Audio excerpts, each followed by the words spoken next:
Hey guys, today I'm going to share with you some tricks to save money at the grocery store. I know all of you love my budget haul videos, so I thought that you would appreciate knowing my secrets to saving money at the grocery store.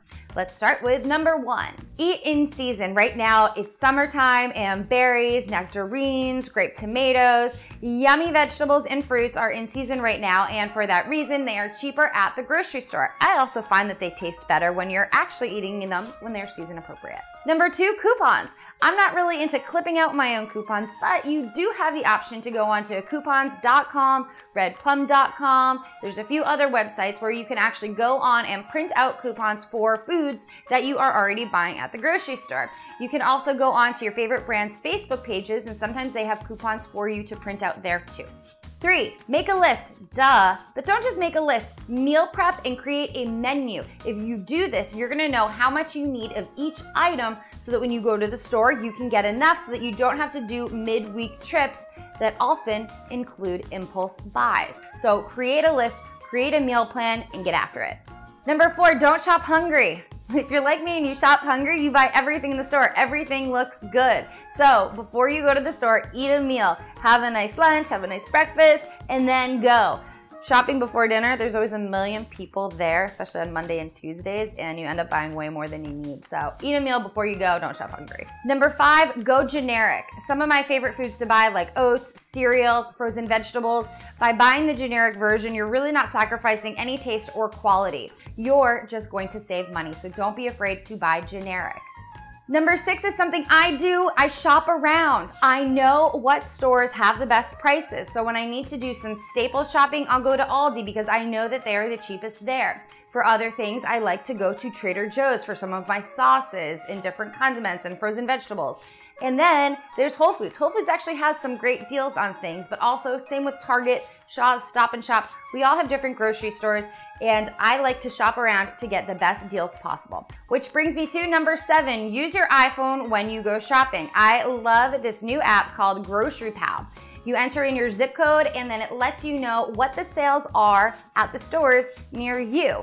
So if you know you love to eat Greek yogurt, you can go and see what store has Greek yogurt on sale that week. It also will let you know if there are $1 grape tomatoes, like Aldi has this week near me. $1 for grape tomatoes. I wouldn't have known that if I hadn't downloaded the Grocery Pal app.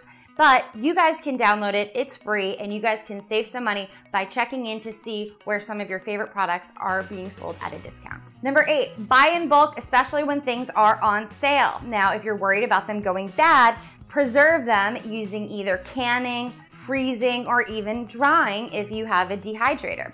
I love buying things in bulk, especially meat when they're on sale because you can get them from cheaper prices, and then I just put them in the freezer. So each week when I figure out what I'm having, I can take them out so that they thaw. Number 9, buy your meats with the bone in, or if you're buying seafood with the shell or bones still in. If you buy chicken bone in, it is way cheaper. And it actually does taste better. You have to roast it a little bit longer, but just remember to take the skin off to remove some of that excess fat you don't need.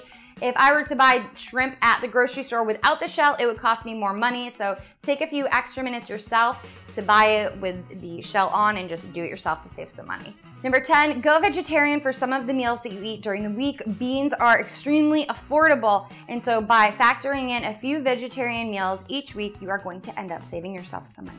Number 11, avoid buying prepackaged foods or pre-sliced produce. Grocery stores are charging you major dollars to do some of the dirty work that really doesn't take that much time, so avoid buying the prepared and pre-sliced foods. Number 12, pick a credit card that actually rewards you for shopping at the grocery store. I have one that gives me points depending on how much I shop at the grocery store that month.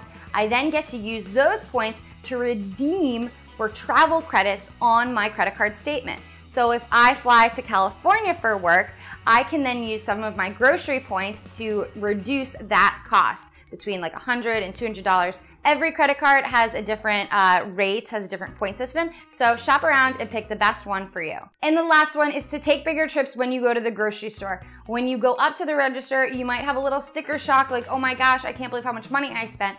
But I kind of mentioned this earlier, by reducing the amount of times that you go to a grocery store each week, you're gonna reduce the amount of impulse buys that you make at the store. Each time I go, I'm guilty of this. I at least buy 2 or 3 things that I really didn't need, but either I see them on sale or they look good or I'm in the mood, and then I just end up spending more money than I needed to. So by doing bigger grocery shopping trips each time, you're gonna reduce the amount of visits that you make and then reduce the amount of impulse buys and overall money that you spend. Hopefully you enjoyed my tricks to save yourself some money at the grocery store. If you're curious what a $30 grocery haul looks like for meals for the entire week, stay tuned to click on my $30 grocery haul for the entire week. See you guys soon.